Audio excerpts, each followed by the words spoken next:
Murkomen, airport, stima, nini, wacha niwaambie.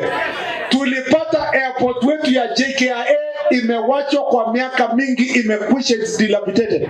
Kazi ya kwanza tumetafuta njia ya kuandika watu wapya, karibu tumalize hiyo process. Ya pili niliweka kamati ikaangalia miundo msingi zote za airport yetu iko na shida kubwa. Sasa tumetafuta hela kuhakikisha tumebadilisha. Na nimepata habari ya kwamba ile generator ilikuwa majuzi, kulikuwa na kitu inaitwa sabotage, wakora wengine walifanya makosa hapa na pale. Nimekuwa leo na IG, nilimwandikia jana, na nimekuwa leo na IG. Wale walifanya mambo hayo mtaona vile watachukuliwa hatua ya kisheria.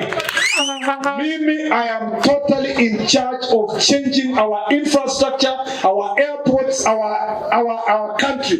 Kwa sababu we want to put it in a trajectory yenye itaenda mbele. Na Januari hii tutatangaza ujenzi ya airport terminal mpya kwa Nairobi, ambayo kwa miaka 3 tutakuwa na terminal yenye haijawahi jengwa tangu nizaliwe, kama ile ilijengwa wakati nilizaliwa. So tuko na mpango nani wenye wako na story mingi, mwambie relax.